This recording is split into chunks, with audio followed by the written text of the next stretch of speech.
Eu sou Felipe Tchaimovich, sou curador do Museu de Arte Moderna de São Paulo.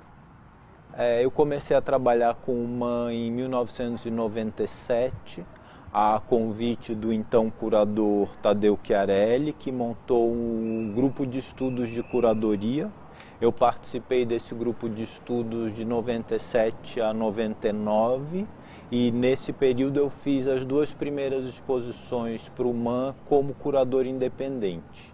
Depois eu fui convidado para ser do Conselho Consultivo, permaneci no Conselho até 2006. Em 2005 eu fui convidado para fazer a curadoria do Panorama da Arte Brasileira. E em 2007 fui convidado para assumir a posição de curador do museu. A curadoria ela é responsável pela área das exposições, pelo acervo, pela biblioteca e pelo educativo. Então eu coordeno todos esses setores do museu. Manter uma linha experimental de exposições, paralelamente a uma linha de exposições retrospectivas. Então é sempre manter essa tensão entre olhar para trás e olhar para frente, entendendo a natureza de um museu de arte moderna como um museu prospectivo, ou seja, mesmo quando a gente tem exposições retrospectivas, há o desafio de ter novos olhares para uma produção do passado, na medida em que o moderno implica uma visão de futuro. Então, nesse sentido, o grande desafio é manter o experimentalismo dentro dessas várias linhas de programação, digamos assim, e ao mesmo tempo garantir o espaço para o funcionamento do educativo juntamente com as exposições e não a reboque das exposições. Isso é um desafio bastante peculiar do MAN. Essa posição dentro do MAN, ela exige múltiplas habilidades. Então, uma visão de história da arte, uma compreensão do que é crítica de arte, habilidades gerenciais, habilidades em recursos humanos, na medida em que é necessário coordenar uma equipe muito diversa, visão de contabilidade, compreensão de negócios, na medida em que o MAN é um museu que lida com o privado e com o público, uma compreensão do que seja modernidade no sentido conceitual e entender qual é a missão específica dos museus de arte moderna. Então, nesse sentido, é também necessário uma certa, eu diria, uma reflexão filosófica sobre o conceito de moderno também. O conceito de moderno, ele surge no século V, num contexto teológico, de entender uma certa divisão da história, e a última fase da história seria o moderno, no momento em que o tempo se acelera em direção ao futuro. Esse é o primeiro uso do moderno, que é feito por um papa, o Papa Gelásio, no século V. Isso é o primeiro uso da palavra moderno. Então, a noção de moderno, ela implica uma visão de futuro, um projeto de futuro. Então, nesse sentido, é um conceito que permanece ainda com esse horizonte de haver algum projeto de futuro.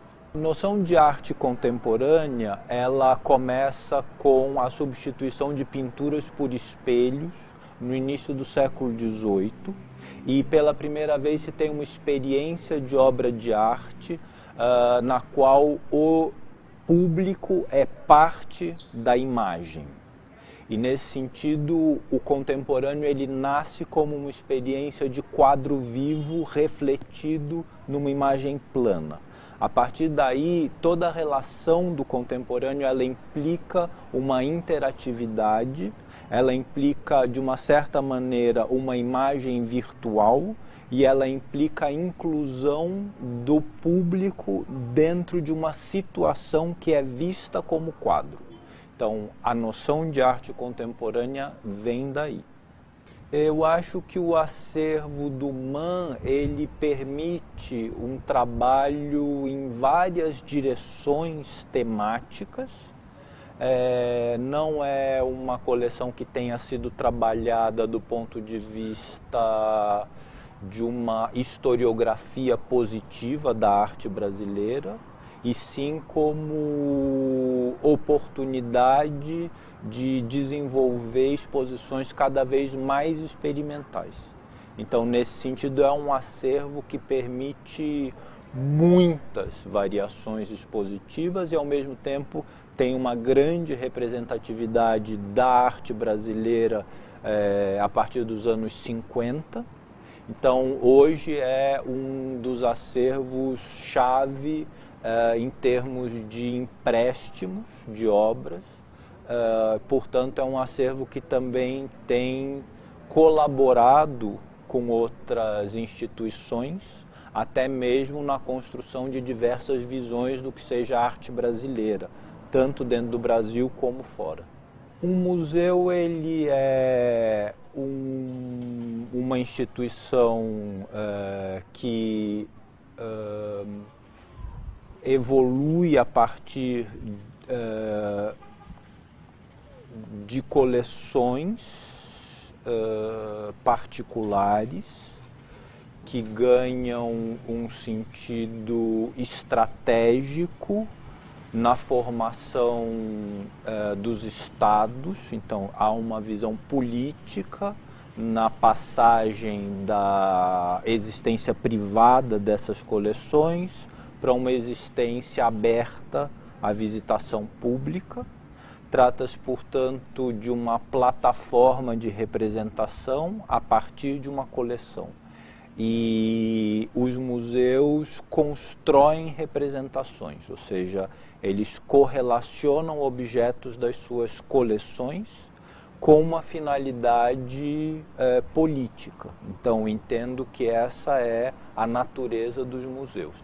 Eles têm coleções e apresentam essas coleções como representações e se tornam responsáveis pela manutenção e pela preservação dessas coleções e também responsáveis pelo público que vai se relacionar, digamos, com essas representações.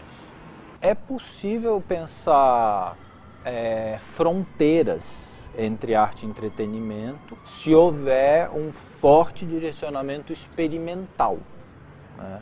Então, por exemplo,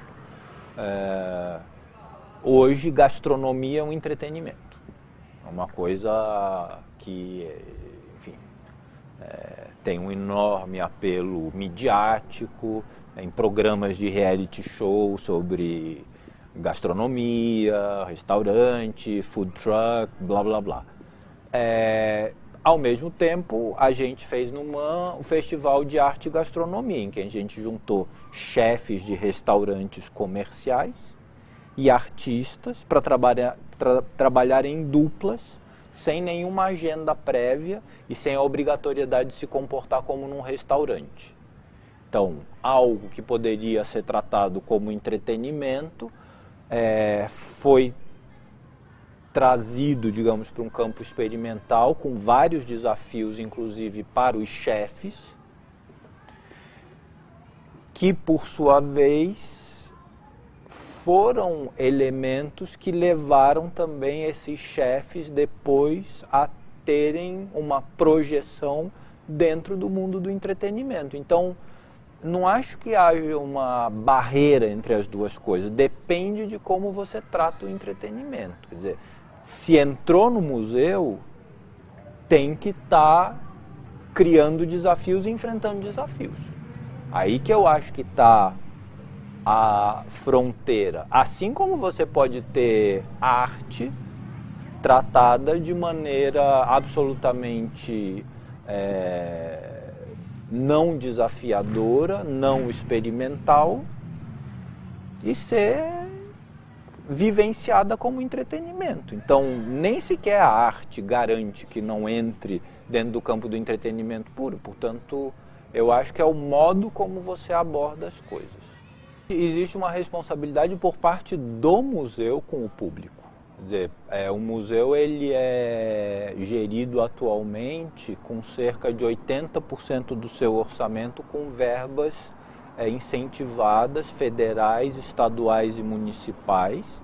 Trata-se, portanto, de dinheiro público e a responsabilidade é do museu. O museu já recebe verbas públicas incentivadas. Então, é o público que está mantendo o museu. 80% do seu orçamento é mantido com dinheiro público. Então, o MAN ele tem a responsabilidade de devolver à sociedade cultura.